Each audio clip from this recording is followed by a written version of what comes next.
परमात्मा को पाने तथा उसका वास्तविक लाभ प्राप्त करने के लिए पवित्र बाइबल में प्रमाण है कि प्रभु ने मनुष्य को अपना ही स्वरूप बनाया। 6 दिन में सृष्टि रचकर 7वें दिन विश्राम किया।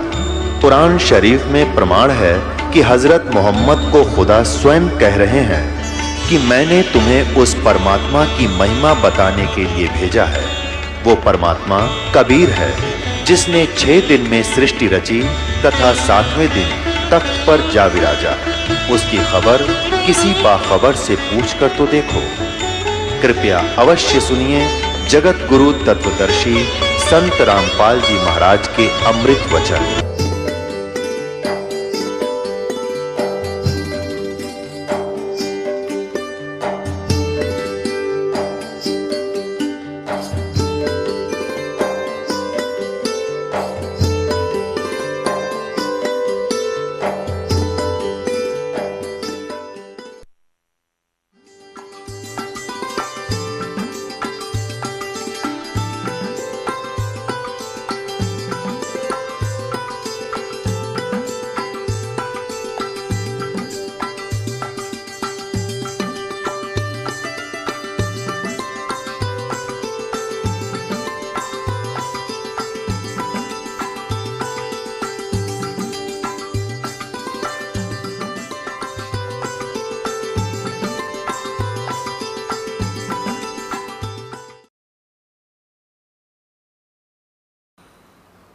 तो पुण्यात्माओं, जब तक इस प्राणी के पुण्य चलते हैं तब तक तो इसको सब सुविधाएं होती हैं और ये सोचता है कि मैं जो साधनाएं कर रहा हूँ इन्हीं से मैं सब सुख उपलब्ध कर रहा हूँ।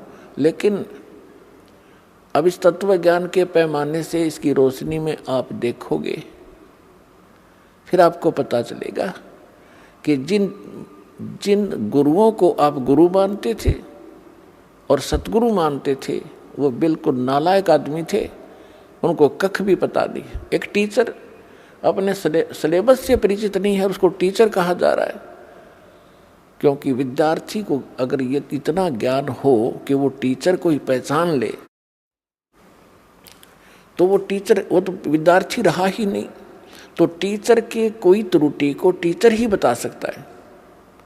ये दास भी स्पिरिचुअल टीचर है और जिन गुरुओं से आप संबंधित हैं उनको भी आप स्पिरिचुअल टीचर ही बताते हो, आध्यात्मिक गुरु कहते हो। और दास कहता है कि ये सब झूठे और नकली ज्ञान को प्रचार कर रहे हैं, इनको कोई ज्ञान नहीं अध्यात्म मार्ग का। दास ने कोई शौक नहीं, कोई लालच और लोभ नहीं, या किसी स्वार्थवशी मैं उनको उनके ज्ञान को और उनकी साधना को गलत बता रहा हूँ। एक परमार्थी कर्म कर रहा हूँ। जैसे किसी टीचर ने 2 दूना 6 पढ़ा रखा है बच्चों को और सभी ने वही घोट रखा है। अब दूसरा टीचर आता है, वो उनसे पूछता है कि 2 दूना क्या होता है, 2 जमा 2 कितना होता है, या 2 गुना 2 कितना होता है। और वो सभी एक सुर में बोलते हैं 2 गुना 2 6। तो उस टीचर का क्या कर्तव्य बनता है कि नहीं बच्चों, 2 गुना 2 4 होता है, 6 नहीं होता।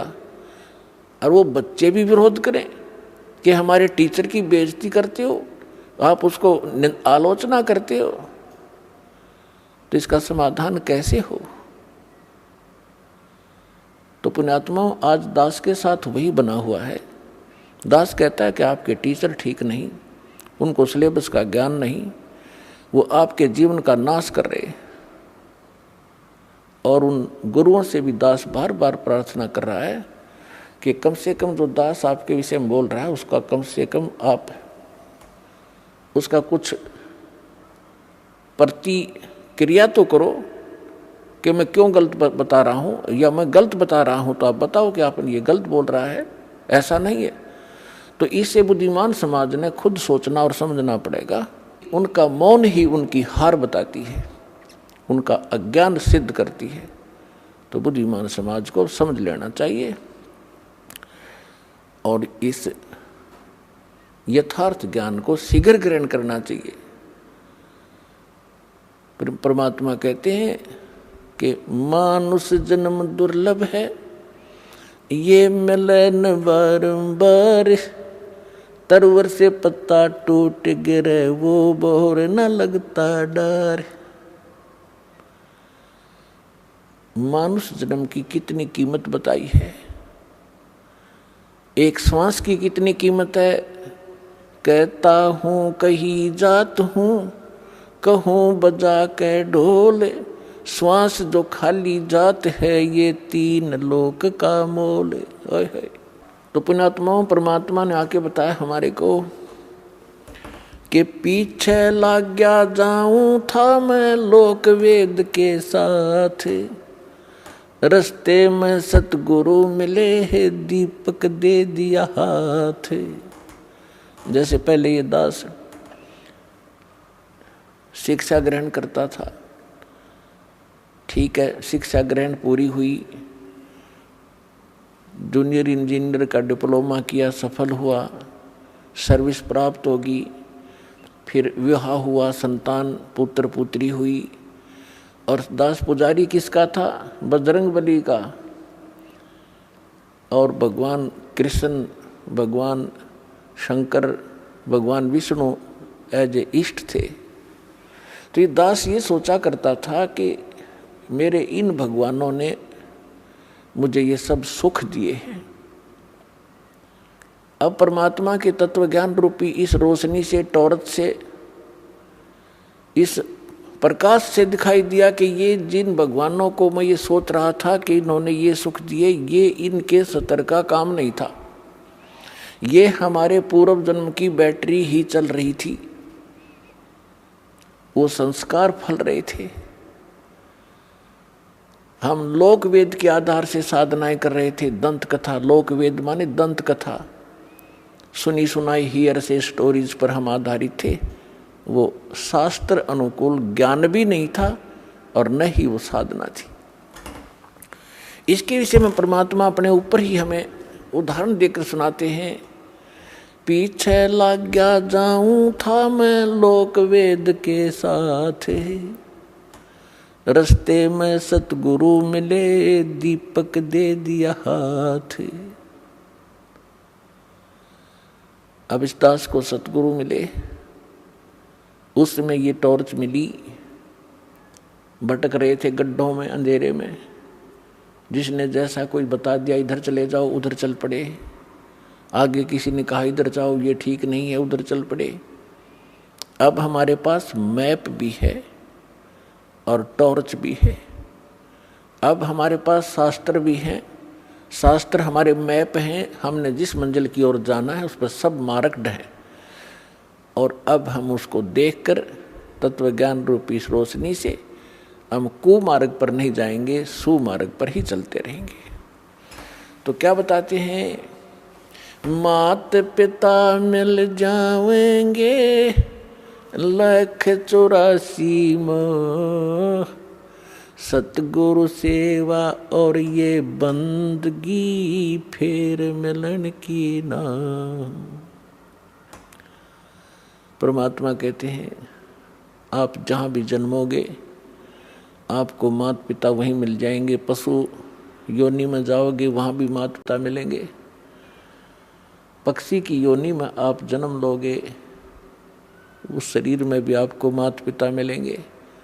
मानव शरीर प्राप्त करोगे वहाँ भी माता पिता मिल जाएंगे। लेकिन सतगुरु सेवा,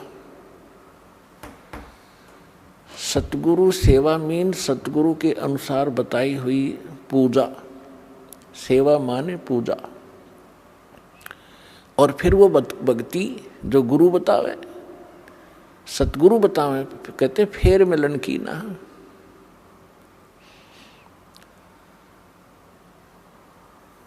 अब परमात्मा कहते हैं सतगुरु के उपदेश का लाया एक विचार, जय सतगुरु मिलते नहीं जाते नरक द्वार। नरक द्वार में दूत सब करते खेचा तान, उनसे कभू ना छूटता, फिर फिरता चारों खानी। चार खानी में भरमता, कभू न लगता पार।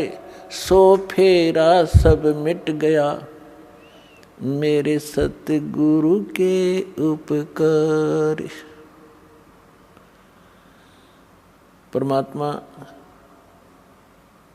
ये हमारे जो कबीर साहिब हैं, ये हमारे पिता हैं।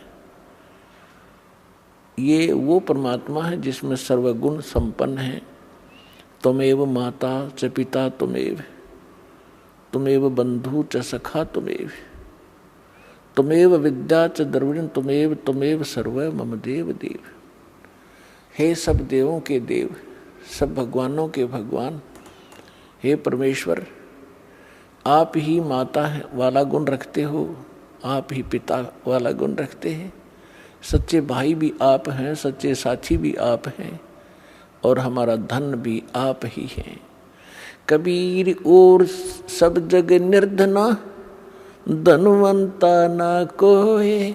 धनवंता सो जानियो, जिस पर राम नाम धन होवे। तो यहाँ क्या बताते हैं परमात्मा? ये परमात्मा हैं। जैसे आदरणीय रामानंद, स्वामी रामानंद जी को परमात्मा मिले, 104 वर्ष के वृद्ध थे और बड़े विद्वान प्रसिद्ध थे। चारों वेदों को कंठस्थ याद कर रखा था। गीता के सब श्लोक उनको जुबानी याद थे।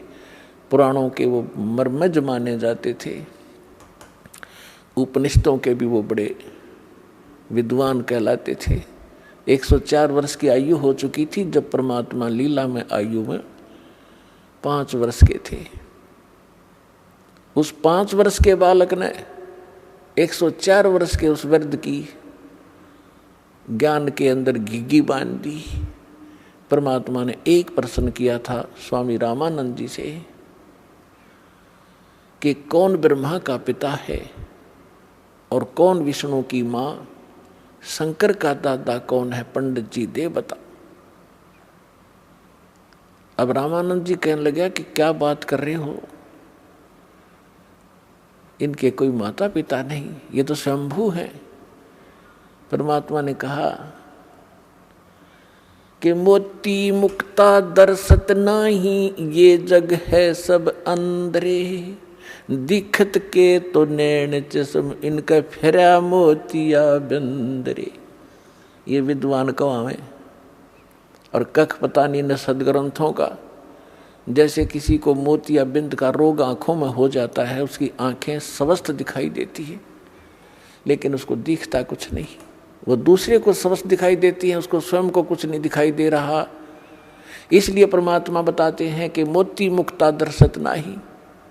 मोक्ष मार्ग रूपी जो मोती है, जो वास्तविक साधना है, इनको ज्ञान है, वो ज्ञान का पता नहीं। और ये दिखत के तो नैन चश्म, इनका फिरा मोतिया बंदरे। तो परमात्मा ने कहा कि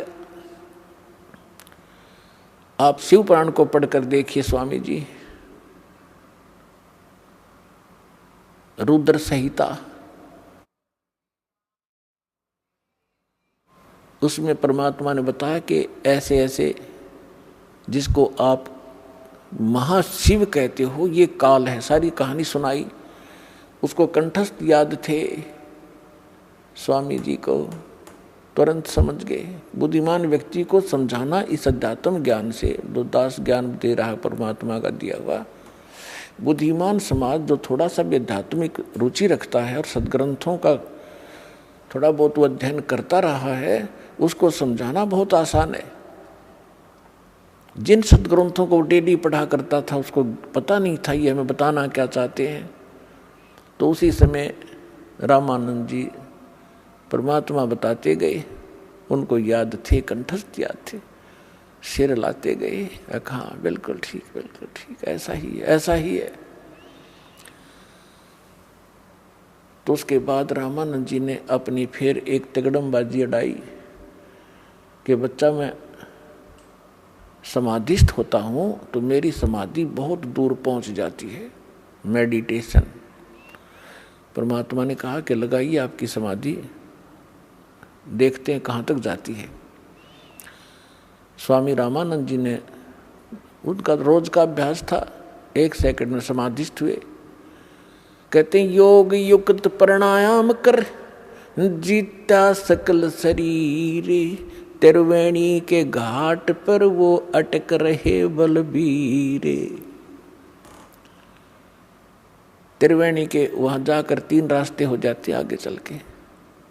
अब जंगल के अंदर तो एक ही रास्ता विचलित, 2 ही रास्ते विचलित कर देते हैं। अननोन व्यक्ति को, जो कभी पहले उधर ना गया हो, वहां जाके विचलित हो गए, खड़े हो गए। तो परमात्मा वहां दिखाई दिए कबीर साहब उसी उम्र में, एज में 5 वर्ष की आयु, और उनसे पूछा कि स्वामी जी अब कहाँ जाओगे? ये उन्होंने बताया कि 3 रास्ते बंद हैं और ये रास्ते आपके लिए उस समय खुलेगा जिस लोक की, जिस इष्ट की आपने साधना कर रखी है, उस समय आपका ये रास्ता खुलेगा, लेफ्ट वाला। और ये एक सुरंग है, सीधा रास्ता है, गैलरी है। सबसे पहले उस गैलरी में सेक्रेटेरिएट समझोइए, और वहाँ सबसे पहले धर्मराज का दरबार आएगा। वहाँ आपका अकाउंट लिया जाएगा और जिस भी इष्ट की आपने पूजा की है उसी लोक को आपको भेज दिया जाएगा। और जो राइट का रास्ता है, ये अलग से एक स्थान है, 88,000 खेड़े बताए हैं, 88,000 द्वीप हैं ये। इनमें वो हंस भेजे जाते हैं जो ब्रह्म के साधक होते हैं, और उनको अलग से राज्य दिया जाता है वहाँ का। और जो सामने वाला रास्ता, ये ब्रह्मरंध्र है, ये सामने वाला रास्ता ये ब्रह्मरंध्र है। ये तुम्हारे किसी मंत्र से नहीं खुल सकता, ना ओम मंत्र से, ना ओम नमः शिवाय से, और ना ही तुम्हारे अन्य किसी जाप से। ये खुलेगा मेरे सतनाम से, इस 2 अक्षर के नाम से, जो मेरे पास वो मंत्र है। रामानंद जी से कहा परमात्मा ने कि आप कोशिश करो अपने सब मंत्र जंतर जो आपने आज तक साधना की है। आपने तो 16 वर्ष की आयु में भक्ति स्टार्ट की थी, 104 वर्ष के हो गए, जो करना था कर लिया। अब प्रयोग करके देख लो आपकी वो साधना कितनी सफल है, सक्षम है। अब रामानंद जी ने सारे जंतर मंत्र कर लिया, वो गेट ना खुला। तो परमात्मा ने कहा मैं खोलूं। श्वास सिमरण किया मालिक ने। वो तो परमात्मा थे, लेकिन हमारे लिए संदेश छोड़ गए कि आपको जो मंत्र दिया सतनाम का, ये एक अनमोल और बहुत पावरफुल है। परमात्मा ने सिमरण किया, सामने का वो बजर कपाट खुल गए। तब रामानंद जी को परमात्मा उसके अंदर से आगे लेकर गए। जिस ब्रह्म को आप निराकार बताते थे, ये सामने बैठा, परमात्मा ने दिखा कि वो बैठा, देखो ये है वो तेरा महाशिव। इसको महाविष्णु भी कहते हो, माँ ब्रह्मा भी कहते हो। ये ब्रह्मा विष्णु महेश का पिता है। और ये काल है 1 लाख मानव शरीरधारी प्राणियों को नित खाता है। तुम्हारे को मूर्ख बना के यहाँ फंसा रखा है इसने स्वार्थवश। आपसे संतानों उत्पत्ति करवाता और खाता ये है जैसे कसाई बकरे पालता है, उनकी कितनी केयर टेक करता है, कितनी संभाल करता है। नर और मादा उनको छोड़ देता है इकट्ठे करके, वो समय आने पर संतानों उत्पत्ति करते हैं। और खाता कसाई है या उसको अपने स्वार्थवश बेचता है। यही स्थिति तुम्हारे इस ब्रह्म की है, परमात्मा ने बताया। अब रामानंद जी सब देख रहे हैं, सुन रहे हैं। फिर परमेश्वर उनको 11वें द्वार से पार किया, जिसमें अक्षर पुरुष का लोक प्रारंभ होता है।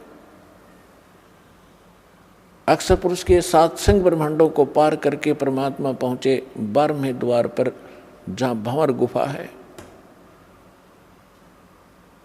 और उसको पार करके सतलोक में प्रवेश किया। वहां जाकर क्या देखा रामानंद जी ने कि परमात्मा सत्यपुरुष सिंहासन पर विराजमान है, तख्त के ऊपर। सिर पे चौर, सिर पे छत्र है, एक मुकुट है सफेद, और एक बहुत बड़े मंदिर नुमा गुम्बज के अंदर उसके सेंटर में परमात्मा विराजमान है।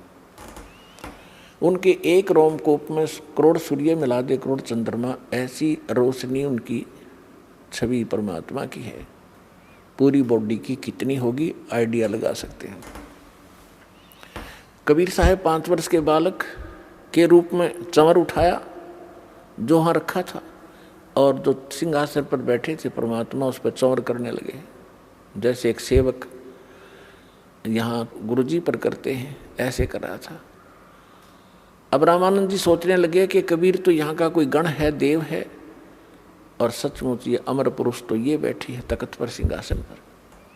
इतने में क्या हुआ, अमर पुरुष दिखाई दे रहे थे, वो खड़े हुए और 5 वर्ष के बालक को करबद्ध होकर संकेत किया कि बैठो भगवान, ग्रहण करो अपना सिंहासन।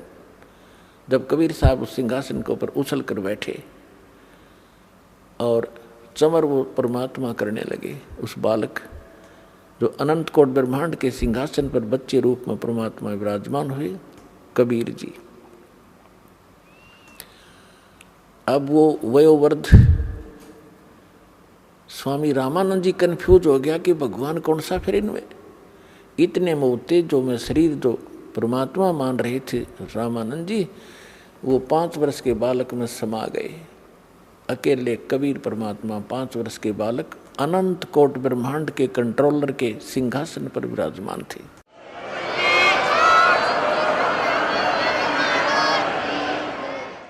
तब परमात्मा ने कहा कि रामानंद जी,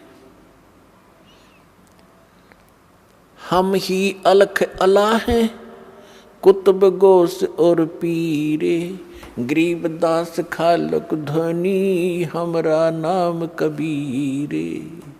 ए स्वामी सृष्टा में सृष्टि हमारे तीरे, दास गरीब अधर बसू हूँ अवगत सत कबीर। जब परमात्मा ने पहले ये बात वार्ता की थी रामानंद जी से, तो उस समय फिर दोहराई। रामानंद जी गदगद हो गए कि मुझे तो सहज में भगवान मिल गए, और 104 वर्ष का हो गया, मैंने डड़े ढोए अभी तक। तो परमात्मा ने कहा कि जाओ स्वामी जी वापस जाइए। इतना ही कहा था कि बड़े वेग से स्वामी जी की आत्मा बॉडी में आ गई, और एकदम ऐसे देखा सामने, तो सामने वही सूरत, वही मूर्त, 5 वर्ष का बालक सामने बैठा, चरणों में गिर गया। 104 वर्ष का विद्वान पाक रहा था, बिना ज्ञान के न्यू डले डोआ प्राणी। और दुनिया में महिमा थी, 1400 ऋषि शेष बना रखे थे जो उसके ज्ञान का प्रचार किया करते थे। अपन आत्मा ब्राह्मण वही होता है, कहते ब्राह्मण सोए जो ब्रह्म पछाने। और परमात्मा के चाहने वाली आत्माएं समाज नहीं देखा करती। जो समाज की तरफ देख कर चलेगा वो भक्ति नहीं कर सकता और ना उपलब्धि हो सकती। एक तरफ तो पूरी प्रभुता, स्वामी पना उसका, 1400 ऋषि उसके चरणों में दंडोत प्रणाम करें और जनता उनका ज्ञान सुने, और एक तरफ भगवान खड़े। भगवान किस रूप में? जुलाही रूप में, धानक शूद्र रूप में, और वो उस समय की स्वर्ण जाति ब्राह्मण वर्ण में। और ब्राह्मण लोग तो कपड़ा भी नहीं लगने देते थे शूद्रों का। तो इसको विद्वान कहते हैं वक्त पड़े सौदा करे और कोठे डारे ज्ञान, भाड़ में जाए से नकली ज्ञान ने। और ऐसी महिमा को भगवान जिसके लिए भटक रहे हैं वो सामने खड़ा, तो ना उसने समाज देखा ना अपनी महिमा देखी, और चरणों में गिर गया 104 वर्ष के बालक। और फिर क्या कहा? तुम साहेब तुम संत हो, तुम सतगुरु तुम हंस, गरीब दास तेरे रूप बिना और न दूजा अंश।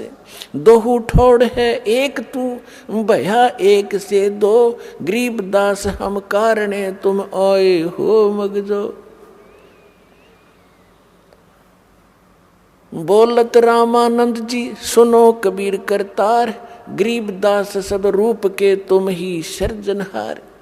अब गरीबदास जी का नाम इसमें इस प्रकार आता है जैसे तुलसीदास जी ने रामायण दोबारा लिखी यथार्थ, तो तुलसीदास जी का ऐसे नाम आता है। ऐसे गरीबदास महाराज ने परमात्मा से परिचित होने के बाद सचखंड सतलोक को आंखों से देखने के उपरांत परमेश्वर की वो महिमा पूर्व की और वर्तमान की वो सभी बोली लिखवाई, इसलिए उनका नाम इसके साथ चलता है।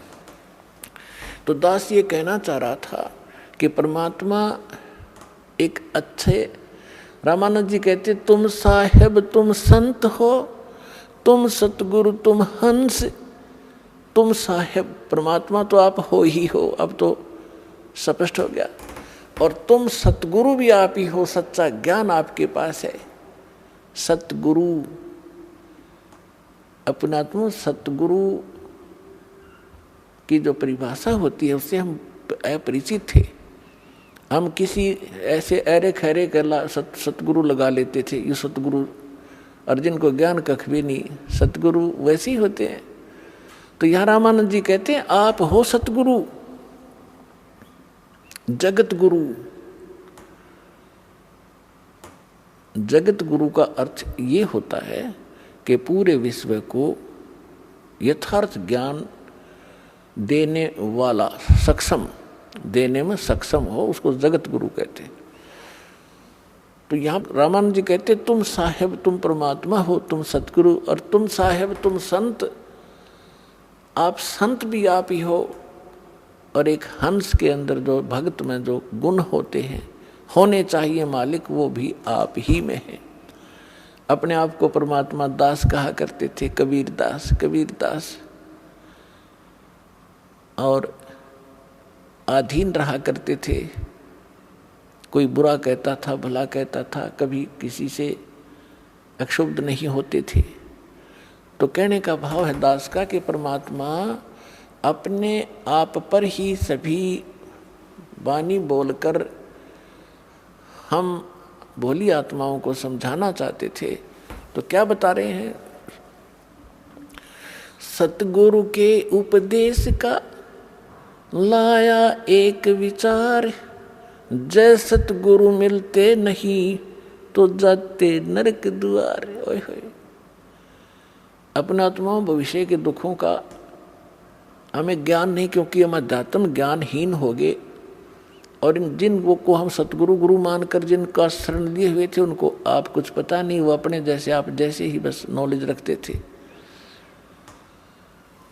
तो यहाँ क्या बता रहे हैं कि भविष्य में कितने कष्ट होते इस प्राणी पर। 84 लाख योन के प्राणियों के शरीरों में आप झांक कर देखो, एक का शरीर झांक लो किसी कुत्ते गधे सुअर का। आज आप क्या खा पी रहे हो, आप कैसे रह रहे हो, आप कितनी सुविधाएं प्राप्त किए हुए हो, और यदि सत भक्ति नहीं की, सतगुरु मिले नहीं, तो सतगुरु मिले बिना भक्ति नहीं हो सकती। तो फिर आपके ऊपर कितना कहर टूटेगा, आपका जीवन नाश हुआ, आपके पूर्व के पुण्य का नाश हुआ, और आगे आपके साथ के बनेगी।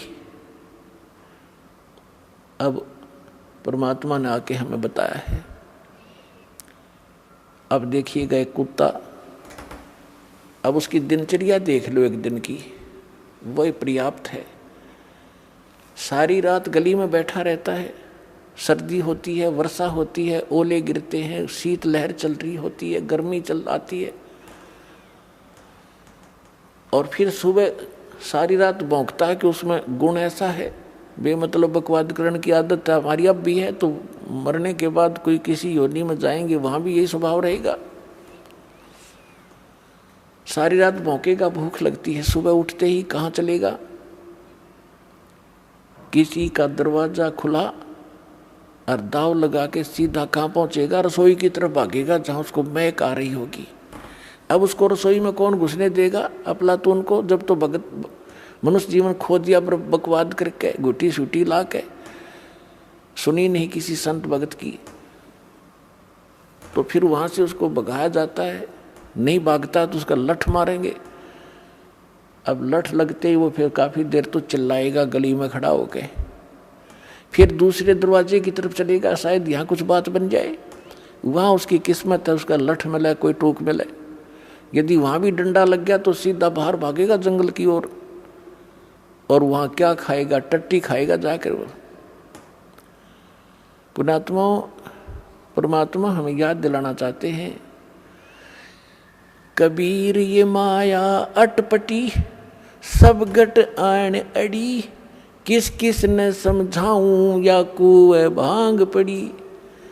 इस काल ने मनुष्य जीवन में इस जीव का इतनी भांग प्यादी, मान बढ़ाई की, समय पर टूक मिल गए, कोई ठीक बंगलाकार होगी, कोई पोस्ट होगी, अफलातून पाक गया, बिना ज्ञान के बकवाद है सारी। और जिस दिन इस तत्व ज्ञान की रोशनी से वो देखेगा अपने भविष्य के इतिहास को, कलेजा हिल जाएगा मानस जीव का। तो ये ज्ञान सतगुरु बिना नहीं बताया जा सकता। और सतगुरु या तो स्वयं परमात्मा ही होते हैं कबीर साहब, या उनका कृपा पात्र, उनका दास विशेष ही होता है। नहीं तो ये कितने दिन हो गए कबीर पंथ में लाखों की संख्या में गुरु हैं और करोड़ों की संख्या में अनुयायी हैं, कोई विकार छोड़ रहा नहीं, किसी का कोई भाव ठीक नहीं, आम इंसान से भी सतर गिरा हुआ इन लोगों का। चाहे कोई किसी भी पंथ को देख लो आप, तो भक्तों के लक्षण जारे होते हैं, उनकी क्रियाओं में भी अंतर होता है, उनके स्वभाव में परिवर्तन होता है, वो सतगुरु बिना नहीं होता।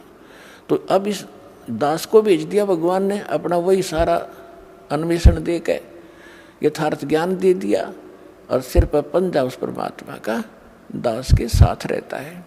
तभी हम सफल हो रहे हैं। एकदम सबके विपरीत ज्ञान, और जिस लाल को हमने रिजेक्ट करके कौड़ी समझकर कूड़े में डाल रखा था, आज उस कौड़ी को जो हम कौड़ी मानते थे वो लाल था, लाल को लाल सिद्ध कर रहा है। यानी कबीर को भगवान, भगवान को भगवान सिद्ध करने में इतना कठिनता आ रही है दास को, और जो भगवान नहीं थे उनको हम दंत कथा लोक वेद के आधार से सहर्ष स्वीकार किए बैठे थे। तो इतना विरोध, भयंकर विरोध हो रहा है, और उसके बाद हम सफल हो रहे हैं, क्योंकि सत्य के सामने असत्य के पैर नहीं होते, वो ज़्यादा समय टिक नहीं सकती।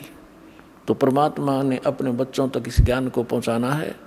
पहले उस काल ने अपना जो कहा था कि मैं ऐसे ऐसे करूंगा, उसने सारा कुछ कर लिया। अब परमात्मा ने भी कहा था कि जब कलयुग 5500 वर्ष बीत जाएगा, तब मैं फिर से अपना एक दास भेजूंगा या स्वयं आऊँगा, और फिर तेरे सारे जितने दाव पेच से सब काट दूंगा, कटवा देंगे। जैसे काल ने दाव लगाया था कि पहले मेरे दूत जाएंगे और सबको मिसगाइड कर दूंगा, करवा दूंगा, उल्टे ज्ञान पर आधारित करवा दूंगा। पहले अंश हमारा जाई, पीछे अंश तुम्हारा आई। 12 पंथ करूं मैं साजा, नाम तुम्हारा ले करूं आवाजा। 12 पंथ नाम जो ले ही, सो हमरे मुख आन समोही। जाओ जोग जीत संसारा, जीवन माने कहा तुम्हारा। जीव तुम्हारा कहा न माने, हमारी ओढ़ हो बाद बखाने। और अनेक पंथ चलाऊं, या विद जीवों को भरमाऊं। तब परमात्मा ने कहा था कि तू कर लेना जो तूने करना है। फिर हमने धर दिया समय, हमने ये ठीक रख दी, जब कलयुग 5500 बीत जाएगा फिर हम आएंगे या अपना कोई दास भेजेंगे। दास भेजा है तो परमात्मा साथ है, तो वो ही समझो साथ ही है, उनकी कृपा से सारा कुछ हो रहा है। तो परमात्मा ने कहा था, मालिक को मालूम था कि जब तक ये काल के दूत इन्होंने जो भी ज्ञान प्रचार करना है, ये उसका ढोल पीट चुके होंगे। इनके अनुभव के इनके शिष्य भी अच्छी तरह उनके ज्ञान को ग्रहण कर चुके होंगे, और 100 वर्ष इनको बीत चुके होंगे उस अज्ञान प्रचार करते हुए उन संतों ने, और उनकी पुस्तकें बन चुकी होंगी। तब मेरा दास जाएगा और उनको सदग्रंथों से मिला के दिखावेगा। तो परमात्मा के बच्चे उन दोनों की तुलना को देखकर तुरंत उस नकली को रिजेक्ट करके हमारे पास आ जाएंगे। परमात्मा ने ये दाव पेच रखा था। इसलिए धर्मदास जी से कहा था, धर्मदास मेरी लाख दुहाई, ये मूल ज्ञान अभी कहीं बाहर ना जाए। जो मूल ज्ञान है ये दास बता रहा है। इस दास के अतिरिक्त या उन महापुरुषों को जिनको परमात्मा मिले, ये मूल ज्ञान नहीं दिया, ना ही ये मूल मंत्र दिए, नहीं तो इन नकली पंथों के हाथ ये मूल ज्ञान और ये मूल मंत्र होते लग जाते तो ये भी यही ज्ञान और यही मंत्र देते रहते, और वो अधिकारी थे नहीं, उससे लाभ होना ही नहीं था, जिस कारण से इस मानव का बहुत विनाश हो जाता। और परमात्मा ने सबसे प्रतिज्ञा करा ली थी, जिसको भी ये मंत्र दिए थे, जैसे आदरणीय धर्मदास साहिब जी को, आदरणीय मलुकदास साहिब जी को, आदरणीय दादू साहिब जी को, आदरणीय नानक साहिब जी को, आदरणीय गरीबदास साहिब गांव छुड़ानी जिला जज्जर वाले को, आदरणीय गीसा दास साहिब जी गांव खेखड़ा, अब जिला बागपुर हो गया, बताऊं बागपुर। इन सबको ये मंत्र भी दिए थे, ज्ञान भी दिया था, लेकिन इनको प्रतिज्ञा करा दी थी कि कहीं नहीं जाए, या भी ज्ञान किसी को नहीं बताना, और ये सतनाम और सारनाम के तो छींट भी नहीं लगने देना तुमने किसी का। तो यही कारण था कि इन महापुरुषों ने इसको बहुत छुपा के रखा। अब दास, इस दास को दिया है भगवान ने। तो ये थी, बीच में परमात्मा को मालूम था कि इन्होंने जो कुछ कहना सुनना ये कह चुके होंगे, और जब मेरा दास जाएगा, और ये टेक्निक आप देख रहे हो, टीवी और ये इंटरनेट अभी 10-12 वर्ष से ही ये पनपे हैं, इससे पहले नहीं थे, क्योंकि ये प्रोजेक्टर वगैरह बनवा के परमात्मा ने अपना ज्ञान अपने बच्चों को देना था, उससे पहले आपको शिक्षित किया। आज हम सफल हुए हैं इस शिक्षा के कारण, और हमारी गिरावट आई है नैतिकता में तो भी शिक्षा के कारण। आप देखो, हम क्योंकि दास ने दोनों जमाने देखे हैं, वो जमाना भी देखा है कि आपस में कितना प्यार होता था। हमारे चाचे ताऊ दूर दूर के रिश्तेदारों का गांव में एक दूसरे का सहयोग करते थे, किसी पर आपत्ति आ जाती थी, सब सारा का सारा गांव इकट्ठा हो जाता था, सब उसको हमदर्दी देते थे, हम तेरे साथ हैं, घबराइए मत, कोई बात नहीं, और इतनी मदद करते थे, वह आपत्ति एकदम भूल जाता था इंसान।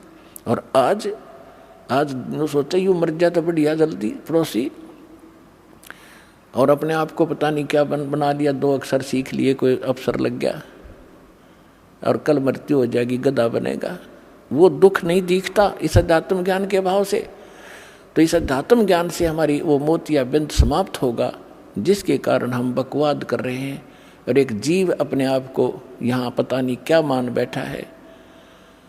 तो जीव को अपनी औकात का पता लगे, फिर किसी भी पोस्ट पर रहे वो दास बनकर रहेगा, और जिस कारण से उसके कर्म नहीं बिगड़ेंगे। आज आप देख रहे हो, किसी ऑफिस में जाइए, किसी भी ऑफिस में जाइए, कोई ABC, कोई कमी नहीं रही किसी की भी। और हमने दास ने उसको भी देखा है, नौकरी करके भी देखा है, वहाँ के लोगों का व्यवहार विचार भी देखा है। तो वहाँ की उसको देखकर हम गांव के व्यवहार से तुलना करता था दास उस समय भी, कि देखो यहाँ और वहाँ में कितना दिन रात का अंतर है, उन लोगों की कैसी वृत्ति है, कैसा व्यवहार है। एक पैसा कमाना अहम है, ना इज्जत करते हैं किसी बड़े छोटे की, बस वो ऐसी बिजली गिर गई। तो कहने का भाव ये है, पुण्यात्मा, जब ज्ञान होगा और भक्त बनोगे, आत्मा में डर होगा परमात्मा का, और सामने वाला भी परमात्मा का बच्चा है। और जैसे किसी अफसर के बच्चे को एक नौकर गलत बोल सकता है, उसको गलत व्यवहार कर सकता है, उसको जिसने भांग शराब पी रखी हो वो कर सकता है, लेकिन फिर उसको सजा भी भोगनी पड़ेगी। तो इस प्रकार हमने अकाल की भांग पी रखी है, और हम अपने ही भाई अब इस परमात्मा के बच्चों को सताते हैं छोटे बड़े होकर के। तो इससे आपको डर बनेगा, सच्चाई से परिचित होगे, और चिट्टी से लेकर हाथी तक और रंग से लेकर राजा तक ये जीव हैं सभी, ब्रह्मा विष्णु महेश तक भी जीव हैं। और कुछ पिछले पनों से थोड़ा सा कोई ऊपर उठा हुआ है तो वो तो ऐसा है जैसे वर्षा के दिनों में चींटियां होती हैं पंखों वाली, और वो पंखों वाली चींटियां उड़ जाती हैं, शेष चींटियां वहीं बैठी होती हैं, वो सोचती हैं तो भगवान बन गई, और पता नहीं कहाँ देवताओं तो मिलकाती होगी। और फिर रात में जब बल्लभ जगते हैं वो उड़ के जाती है, उस बल्लभ का टक्कर मार मार कर या दीपक के अंदर पड़ कर जल कर मर जाती है, या बचती है तो उसकी पाँख कट जाती है, वो कीड़ी की कीड़ी घिस रही होती है वहाँ पर। तो आज तो ये ब्रह्मा विष्णु महेश और देव और यहाँ पर मंत्री मुख्यमंत्री या अफसर बने हैं, ये उन चींटियाँ जैसे समझो जिनका पाँख उगेगी और ये पाँख कटेंगी एक दिन। कोई रिटायर हो रहा हो ना, कोई अफसर उससे मिलकर देखिए पार्क में जाके, अब उसकी वो पाँख कट गई, अब वो घिसट रहा है वहाँ पर। तो हम फिर इस भगवान के ज्ञान से पहले ही समझ जाएंगे कि हम क्या है। बेशक हमारे पंख होंगे यानी अफसर होंगे, लेकिन हम बकवाद नहीं करेंगे। इस ज्ञान के अभाव से हम अपना कर्म फोड़ रहे हैं, कर्म बिगाड़ रहे हैं। तो ज्ञान होगा तो डर होगा, डर होगा तो बचाव होगा। तो इस ज्ञान से बात बनेगी। अब हम उसी प्रसंग पर आते हैं कि जैसे सतगुरु के उपदेश का लाया एक विचार, जय सतगुरु मिलते नहीं जाते नरक द्वार। नरक द्वार में दूत सब फिर करते खेचा तान, उनसे कभू ना छूटता फिर फिरता चारों खानी। ओए होए, जिस दिन आपकी अब भांग उतर जाएगी पुण्यात्माओं, यानी इस काल के झूठे सुख और यहाँ के जो झूठी पोस्ट का नशा उतर जाएगा आपका, फिर आपकी आंखों से आंसू बहने लगेंगे। आप सोचा करोगे हम देख के क्या बने फिरे थे, हम थे क्या, हम सोच क्या बैठे अपने आप को। और ये ज्ञान ना मिलता, सतगुरु ना मिलते तो क्या बनता आपके हमारे साथ। परमात्मा अपने ऊपर उदाहरण देकर कह रहे हैं कि जैसे यहाँ से जो मृत्यु हो जाती है, चाहे रंक हो चाहे राजा, सभी मरेंगे और यम के दूत उनको पकड़ कर ले जाएंगे जो सत भक्ति नहीं करते। और भक्ति भी कर रहे हैं वो गलत कर रहे हैं, शास्त्र विदिता का मनमाना आचरण कर रहे हैं। तो सभी एक सत्र के प्राणी हैं। जो ना कर रहे और गलत कर रहे हैं उनको यमदूत पकड़ कर ले जाते हैं। फिर वहाँ धर्मराज के दरबार में आपका अकाउंट करवा के फिर वो उठा कर लठ ऐसे हाँकते हैं लाखों की संख्या में, जैसे डांगर पशुओं के लठ मार मार के और फाटक में रोक क्या करें और वो वापस भाजे, क्योंकि आगे हाहाकार में श्री नरक में। और उन सबको कहा कि चलो, लाखों की संख्या में चारों तरफ यम के दूत लठ लिए खड़े, सीधे बाले ठोके। इस सूक्ष्म शरीर के अंदर प्राणी मरता नहीं, लेकिन पीड़ा बहुत होती है इसको। तो वहाँ वो यम के दूत लठ मार मार के उनको उस नरक की तरफ, उस गेट में आगे सरका और वो पीछे भागे। कहते वो खेचा ताड़े पाछे तो बाले लाकर फिर जबरदस्ती ठोक दिए जाते नरक में। और उसके बाद फिर नरक भोगकर कहाँ जाते, 84 लाख योनियों के इन जीवों के दुखों को भोगते हम। पुण्यात्माओं, आज आपको जरा सा महसूस हो रहा है क्योंकि समय पर टूक मिल रहे हैं। कोठी बंगले बना के आप निश्चिंत हुए बैठे हो। अब इस एंटीबायोटिक, इस ज्ञान से, इन कैप्सूल से आपका नशा उतारा जाएगा। पहले तो जब नशा उतर जाएगा जब तो आप आगे चलोगे, नहीं तो यहीं बैठे बैठे टूल ले जाओगे। तो पहले आपका नशा उतारा जाएगा इस सत्संग के माध्यम से। और सतगुरु बिना सत्संग हो नहीं सकता। चाहे कितनी बात बनाओ, वो सच्ची कह नहीं सकता, उसके पास सच होती नहीं, उसकी बात में दम नहीं होता। वह कहते हुए सोबर सोचता है कहीं तेरी झूठ ना पकड़ी जा। और यह सारे वचन सत्य हैं, सारा ज्ञान सत्य है, सब मंत्र सत्य है और भगवान हमारा सत्य है, सत साहिब है। तो क्या बताते हैं भगवान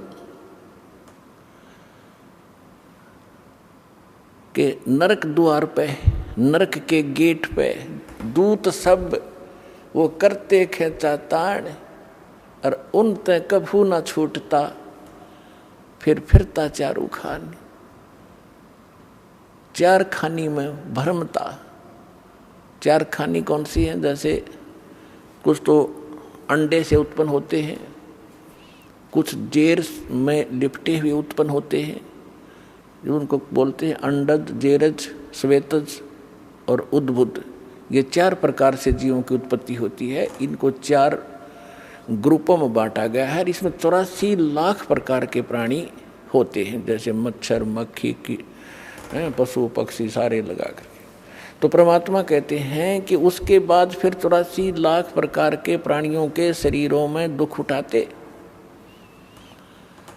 4 खानी में भरमता और कभू न लगता पार, 100 फेरा सब मिट गया मेरे सतगुरु के उपकारी। ओए होए। अब क्या बता रहे हैं परमात्मा कि इतना आपको बाईपास निकाल दिया सतगुरु ने। और फिर क्या बताते हैं, 7 समुद्र की मसीह करूं, लेखनी करूं बन राय, धरती का कागज करूं, गुरु गुण लिख्यो न जाए। अब लिख के दिखाओ गुरु के गुण, ऐसे सतगुरु के गुण जो इतने दुखों से आपको बचाएगा। एक कुत्ते की जीवनी लिखने लग जाओ, उसके पास गधे की लिखो, फिर सूअर का देखो क्या खाता है, कहाँ रहता है, और आप और हम कहाँ रह रहे हैं। ये सुविधा आपको क्यों प्राप्त है? जैसे विद्यार्थी को माता पिता, चाहे मजदूर हो, चाहे किसान हो, या कोई बिजनेसमैन है, अपने बच्चों को पूरी सुविधा देता है, समय देता है कि बेटा जाओ तुम स्कूल में शिक्षा ग्रहण करो, अच्छी ड्रेस पहनाता है, आपसे फटे पुराने पहनता है, उसको अच्छी ड्रेस देता है। और जो बच्चा उस विद्या काल में शिक्षा समय के अंदर बकवाद करता है, शिक्षा ग्रहण नहीं करता है, आगे जाकर उसको कितना कष्ट होता है। यही स्थिति आज आपकी है। जिनको मानव शरीर प्राप्त है वो उस विद्यालय में प्रवेश प्राप्त है जिसमें मोक्ष हो सकता है, मोक्ष होता है। यानी भक्ति के लिए आपको ये ड्रेस अलग से मिली है, ये सुविधाएं मिली है। और जो इन सुविधाओं का दुरुपयोग करता है, कोठी बंगले बनाने में अपना जीवन नाश कर रहा है, और यहाँ के ड्रामाबाजी करके ब्याह शादियों में अपनी शान शौकत दिखाता है, वो महामूर्ख व्यक्ति है इस भक्ति के मार्ग में। समाज से कुछ भी करो, लेकिन भगत के लिए ये बिल्कुल अलाउड नहीं है। अध्यापक विद्यार्थी के लिए, विद्यार्थी सिनेमा देखे, शराब पीवे और ताश खेल सारा दिन, बकवाद करे, अपना उद्देश्य नहीं कर रहा है, तो विद्यार्थी बेशक है लेकिन वो उद्देश्य से भटका हुआ। तो ऐसे ही वो दशा उस व्यक्ति की है जो मनुष्य शरीर प्राप्त करके सत साधना नहीं करते। तो यहाँ क्या बताते हैं परमात्मा, 7 समुद्र की मसी करूं, लेखनी करूं बन राय, धरती का कागज करूं, गुरु गुण लिख्यो न जाए। और फिर क्या बताते हैं, गरीबदास जी परमात्मा से परिचित होने के उपरांत कहते हैं, सतगुरु के सजदा करूं, कर्म छुटाए कोटि, जो ऐसे सतगुरु की निंदा करे, जम तोड़ेंगे ओठ। के सतगुरु के सजदा करूं, ये पाप छुटाए कोट, करोड़ों पापों से बचा दिया हमारे को। अब सारा दिन आपका कैसा शेड्यूल बना दिया भगवान ने। पुण्यात्माओं देखो, विद्यार्थी का जो सिलेबस है उसने कंप्लीट करना पड़ेगा, तभी वो सफलता पाओगा। आपको जो सुबह दोपहर शाम की जो नित्य नेम दिए हैं वो करने, फिर मंत्र बताया है, प्रथम मंत्र फिर द्वितीय मंत्र, आपका कितना बिजी शेड्यूल हो गया। और फिर अपना काम भी करो जो निर्वाह के लिए। और पहले हम निर्वाह के काम में सारा ही डिवोट कर रहे थे, सारा जीवन लाए बैठे थे, और फिर भी हानि जो की तू, जो लाभ होना वो हो ही रहा, संस्कार का हानि हुई वो भी होगी। और जब हानि होती थी, सारा दिन धंधा करते करते भी नुकसान हो रहे थे, फिर कहाँ जाते थे कि फलाने के पास चलो जंतर मंतर करवाओ। जब वो जंतर मंतर क्या, भगवान की कोई साधना बताओगा। यानी हम अपने स्तर से सारी क्रिया कर्म करते करते, धंधा करते करते भी फेल हुए थे धंधे और बिजनेस में, और फिर भगवान की तरफ भागती थी। और अब साथ भगवान पहले से आपके साथ हो गया, तो आपके वो संसारी कार्य भी बहुत जल्दी शीघ्र सिद्ध होंगे, और आपकी सब सुरक्षा भी होगी इस भक्ति से। तो यहाँ क्या बताते हैं कि सतगुरु के सिजदा करूं, कर्म छुटाए कोट, अब ना जाने समय को आप कहाँ बर्बाद करते, कहाँ ताश खेलते या राजनीति की बतलाते, अटपट करके कोई लेना एक ने देने दो, या किसी की चुगली करते हो, फलाना ऐसा है, दकड़ा ऐसा है, उसने ऐसा कर लिया, फलाना कर लिया। इतना समय नहीं आपके पास। कोई व्यक्ति आपके पास रिलेटिव आता है अनुपदेशी, उपदेशी होगा तो भगवान की चर्चा चलेगी, 2 मिनट जो कार्य है काम की बात बतला के फिर परमात्मा की चर्चा करोगे। सत्संग में कब गया था, मैं नहीं जान पाया, आपके क्या ज्ञान बताया गुरु जी ने, कुछ मुझे भी बता दो। यानी इस तरह की जिज्ञासा आपके मन में बनी रहेगी तो वो सारे पाप छूट गए। और फिर हमारे को एक ऐसा सौंप दे दिया, साबुन दे दिया भगवान ने कि जैसे हम प्रतिदिन कपड़ा पहनते हैं और वो प्रतिदिन पहनने से स्वाभाविक जिस क्षेत्र में हम रह रहे हैं वो मैला भी होता है, तो सुबह उसको धो ले साबुन और जल से तो फिर साफ हो जाता है। तो जानबूझ कर को गारा में घसीट है, वो तो मूर्ख था, पहले हम जानबूझ कर गारा में घसीट रहे थे इसने, तो अब तो हम जानबूझ कर अपने पाप इकट्ठे करा को नहीं। अनजाने में कोई होंगे तो उनके लिए ये हमें मंत्र सारी सिद्ध क्रिया बता दी, ये डेली हमारा अंतःकरण साफ होता रहेगा, हम स्वच्छ बने रहेंगे। तो यहाँ कहते हैं ऐसे सदगुरु की कोई निंदा करे तो गरीबदास जी कहते हैं जम तोड़ेंगे होठ, यानी ऐसा बुरी तरह पीटेंगे, चाहे कितना लागो, मुंह पर लागो, सिर में लगो, ऐसे लठ मारेंगे तुम्हारे ऐसे संत की जो निंदा करते हैं। फिर क्या बताते हैं, सगुरु मानुष कर जानते ते नर कई है अंध, ओवे दुखी संसार में फिर आगे काल के फंदे। अब क्या बताते हैं कि गुरु को यदि आप मनुष्य एज ए मैन ट्रीट करोगे तो अधूरे रह जाओगे। जैसे पुण्यात्माओं, एक गणित के अंदर एक प्रश्न आता है, क्वेश्चन आता है, और जिसमें मूलधन ज्ञात करना होता है, तो ओरिजिनल मूलधन तो अरबों और करोड़ों में होता है। उस अरबों और करोड़ों के मूलधन को प्राप्त करने के लिए सपोज करना पड़ता है कि मान लो मूलधन 100 रुपये। हालांकि वो 100 रुपये मूलधन नहीं होता, लेकिन उसको मानने बिना हम ओरिजिनल मूलधन प्राप्त नहीं कर सकते, अपना प्रश्न हल नहीं हो सकता और हम फेल हो जाएंगे। इसलिए परमात्मा ने बताया है कि मान लो आपके गुरु जी जो हैं ये भगवान है, परमात्मा है।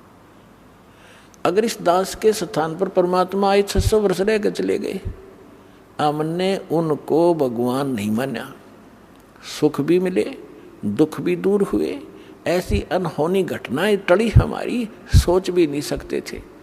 आज भी वही कबीर साहब कर रहा है, दास को तो निमत निमत बना रखा है। पुण्यात्माओं ये सत्कर मान लो। कहते करे करावे साइया मन में लहर उठा, दादू से दर जीव के वो आप बगल हो जा। और उस समय तो स्वयं आए हुए थे, इतने सुख दिए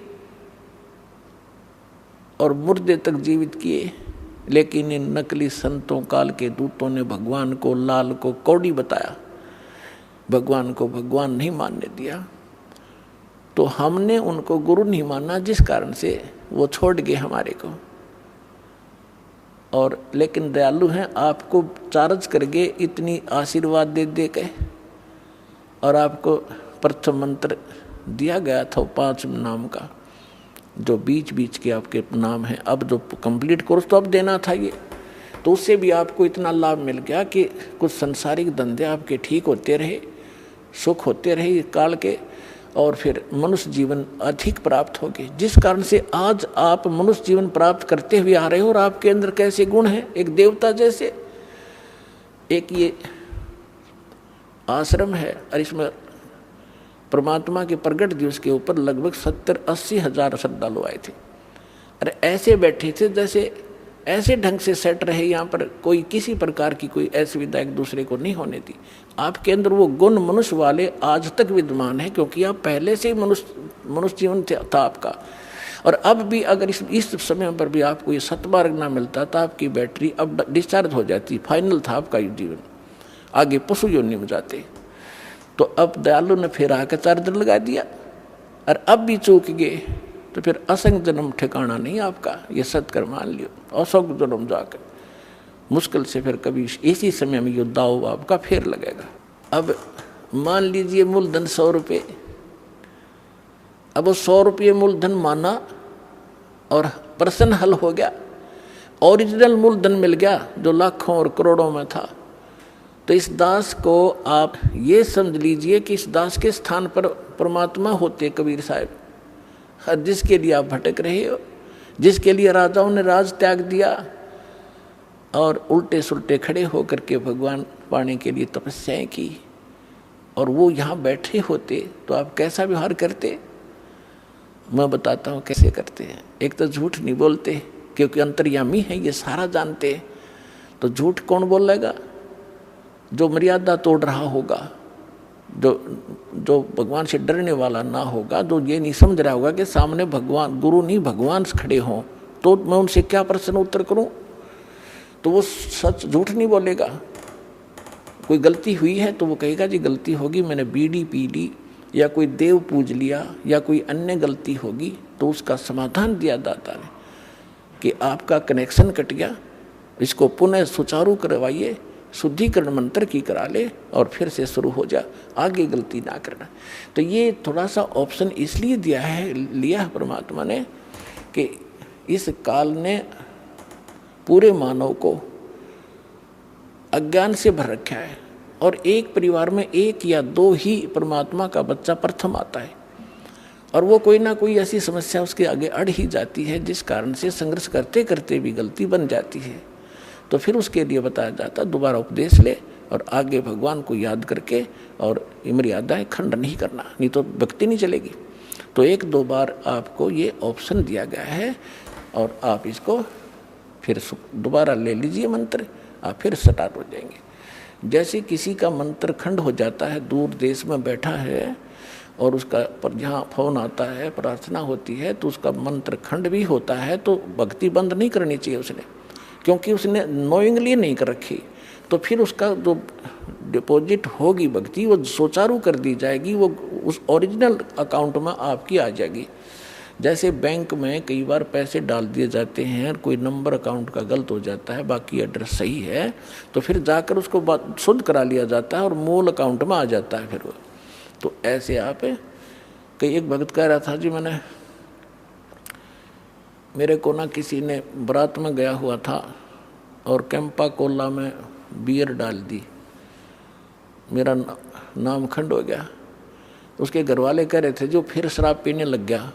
फिर वो आया, जब उससे पूछा भाई ऐसी गलती क्यों करी, कहने लगा जी मेरे साथ ऐसे ऐसे धोखा हो गया। फिर मैंने सोचा टूटता गया पी ले छक्के कोई बात हुई है मूर्ख आदमी। अब जैसे किसी के पैर पर गलती से कोई पत्थर गिर गया और उंगली का चोट लाएगी तो सारे टांग ने तोड़ ले, फिर तक टूट तक गई है थोड़ी सी है, बिना अकल की बात तुम्हारी। तो उसको ऐसा नहीं करना चाहिए। वो खंड आपने किया नहीं, किसी कारण से हो गया तो वो खंड भी नहीं होता ऐसे। अगर किसी ने आपके साथ धोखा किया है तो आपका नाम खंडित नहीं हुआ। फिर भी शंका बनी है तो सुचारू करवा लीजिए, वो कोई दिक्कत नहीं।